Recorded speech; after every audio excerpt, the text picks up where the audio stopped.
Hello, aujourd'hui on va parler du thème j'ai besoin de sentir Dieu. Si tu fais partie des personnes qui ont besoin de sentir la présence de Dieu, on va en discuter aujourd'hui. Reste connecté. Si tu connais quelqu'un qui a un besoin viscéral de sentir Dieu, envoie-lui la vidéo.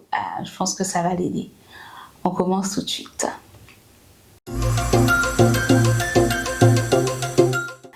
Alors, la vidéo du jour, en fait, elle m'est venue à l'idée parce que j'ai vu une vidéo sur Instagram d'un homme, en fait, qui est en pleine dépression, en fait. Il ne sentait plus Dieu. Et on va regarder la vidéo.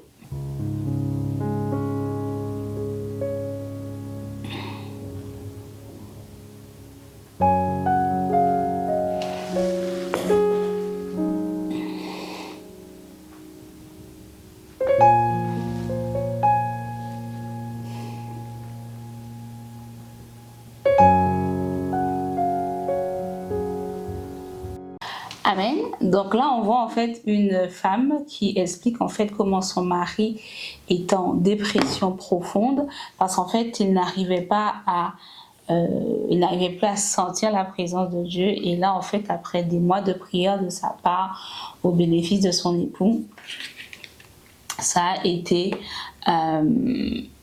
la première fois où il ressentait Dieu à nouveau. Et en fait, je trouve que c'est dangereux de baser sa foi sur le ressenti que tu as de la présence de Dieu. Pourquoi? Parce que dans ce cas-là, en fait, le ressenti de la présence de Dieu l'amène en fait tout simplement à déprimer, pourquoi pas à tenter à sa vie, puisque ça paraissait être assez profond. Et je me suis rendu compte que beaucoup de chrétiens, en fait, ont ce besoin de sentir Dieu. Et quand ils ne sentent pas Dieu, c'est comme si Dieu les avait abandonnés. Quand je parle de sentir Dieu, certains peuvent dire qu'ils ont senti l'onction, ils ont senti la chair de poule, ils ont toute espèce de sentiments possibles et imaginables. Cependant, bibliquement parlant, en fait, je vais prendre 3 exemples. On ne voit pas que dans la personnalité de Dieu, il soit un Dieu en fait qui se fasse sentir H24, 7 jours sur 7, 365 jours par an. On va prendre l'exemple d'Abraham en fait. 25 ans d'attente pour voir s'accomplir la promesse que Dieu lui a faite d'avoir un héritier. Néanmoins, on peut compter sur les doigts d'une main combien de fois Dieu lui a rappelé, Dieu l'a rassuré qu'il aurait en fait un héritier. Donc en fait, en 25 ans de vie, je pense que c'est entre 2 ou 3 fois, si ma mémoire est bonne, que Dieu lui a confirmé qu'il aurait un héritier. Donc là, on voit le fonctionnement de Dieu dans sa parole, et on voit un Dieu en fait qui n'est pas là tous les 4 matins, qui n'est pas là 7 jours sur 7 ou 24 heures sur 24, à se faire ressentir par toi. Certes, il a visité Abraham, certes, il lui a parlé de certaines choses, mais ce n'était en aucun cas un sentiment, une présence perpétuelle et continuelle, 7 jours sur 7 et 365 jours par an. On a l'exemple aussi de Joseph. Si tu vois l'exemple de Joseph, il était adolescent, jeune adolescent, il fait 2 rêves qu'il n'a pas réellement compris. Et ensuite, il va passer par 13 ans de difficultés. 13 ans de difficultés, 13 ans d'épreuves, 13 ans d'injustice.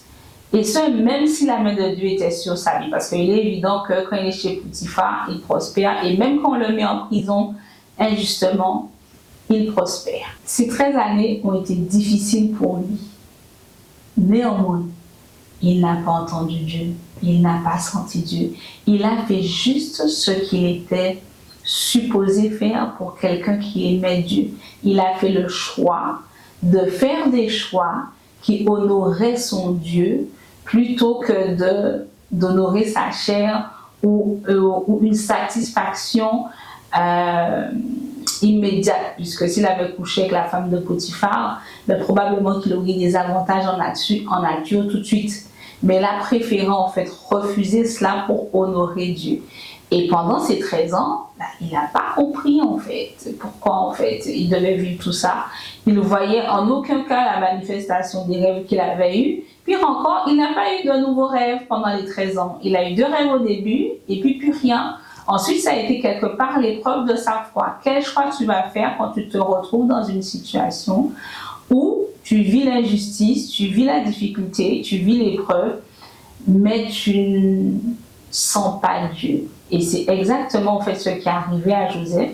Et Joseph n'a pas déprimé plus que ça. Joseph n'a pas décidé de jeter l'éponge. Joseph n'a pas décidé d'attenter à sa vie. Joseph a persévéré en faisant ce qu'il était bon de faire, en choisissant d'honorer Dieu malgré tout. Et c'est au bout de 13 ans que la prophétie a commencé à s'accomplir, quand il fut en 24 heures mis à la position de premier ministre d'Égypte. Et c'est 7 ans plus tard, quand ses frères sont venus se prosterner devant lui. Donc là, on est 20 ans après que Joseph se rend compte, le rêve que j'avais fait, c'était ça.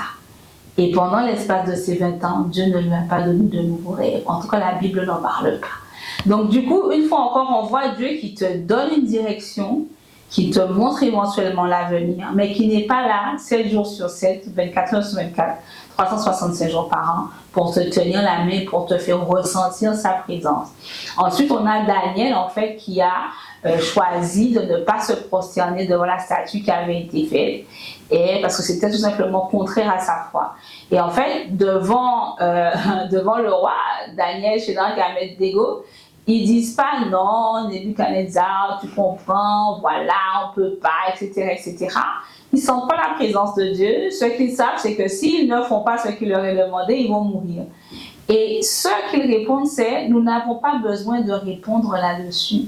Voici notre Dieu que nous servons peut nous délivrer de la fournaise et nous délivrera de ta main au roi. Sinon, sache, au roi, que nous ne servirons pas tes dieux et que nous n'adorerons pas la statue d'or que tu as élevée. Donc du coup, en fait, ils ont choisi, qu'ils sentent Dieu ou pas, de le servir en fait. Et là, on ne sent pas Dieu. La chose que tu sens bien, c'est la fournaise en fait. Donc, juste pour préciser, dans tous les cas bibliques que j'ai énoncés, on voit en fait que Dieu est présent. On voit qu'il ne se fait pas particulièrement sentir, mais on voit également en fait que le fait de le sentir ne veut pas dire qu'il n'est pas là. Vouloir à tout prix sentir Dieu peut te conduire vers des faux prophètes, peut te conduire à chercher des lieux où il y a des manipulations qui singent, qui copient le Saint-Esprit, mais en fait qui sont démoniaques. Et au lieu d'avoir une fraîche révélation du Seigneur, un toucher du Seigneur, ce que tu vas avoir en fait, c'est des démons. Ok? Donc quand Dieu est silencieux, émotionnellement parlant, sache que Dieu parle toujours, 365 jours et 7 jours sur 7. Si tu prends le temps d'ouvrir ta Bible et de l'étudier, là il va te parler, c'est sûr. Mais si tu es là, dans l'air, à crier pour le sentir, ou à aller de lieu en lieu pour le sentir, sache que tu ne rencontreras pas forcément le vrai Dieu. Là où tu es sûr d'entendre Dieu te parler, c'est au travers de sa parole. Ok? Donc ta foi ne doit pas être basée sur des émotions fluctuantes qui peuvent être fausses et qui sont en aucun cas des indices de vérité. Ta foi doit être basée sur ce que la Bible dit. Quand tu ne sens pas Dieu et qu'il t'a fait une promesse, sa parole dit qu'il n'est pas un homme pour mentir, ni le fils de l'homme pour se repentir. Ce qu'il promet, il l'accomplira. C'est ce que sa Bible, c'est ce que sa parole dit. Donc tu ne vas pas commencer à dire non mais je ne sens pas, non mais je ne vois pas. Qu'est-ce que la Bible dit de ta situation? Qu'est-ce que la Bible te révèle de la personnalité de Dieu vis-à-vis de ce que tu es en train de vivre, tu vois? Et donc, du coup, c'est là-dessus que tu vas t'appuyer pour tenir ferme. Et pas sur des sentiments ou des signes perpétuels que tu vas demander à Dieu pour te demander de confirmer ce qu'il a déjà dit peut-être une fois ou deux fois. Encore une fois, hein, Abraham, il lui a pas parlé 150 fois, 2-3 fois, et puis c'était bon. Joseph, 2 rêves avant que tout commence, et ensuite c'est 20 ans après qu'il comprend finalement ce qu'il a vu. Donc dans la vidéo qu'on a vue, la dépression que cet homme ressentait était une attaque de l'ennemi sur un chrétien qui base sa relation avec Dieu sur ses émotions et non sur la parole. Mais merci Dieu, merci Seigneur, pour une épouse qui est également une femme de prière et qui a prié pour son époux. Même si elle était là, je sens à nouveau Dieu. La vérité, il avait besoin et il a besoin de revenir à la parole. Sinon, sa vie chrétienne va faire comme les montagnes rouges. Un jour, il va sentir Dieu, il va être au top. Un jour, il ne sent pas Dieu, il est en dépression. Tu ne peux pas vivre comme ça. Il faut que tu bases ta foi et ta relation avec Dieu sur la parole.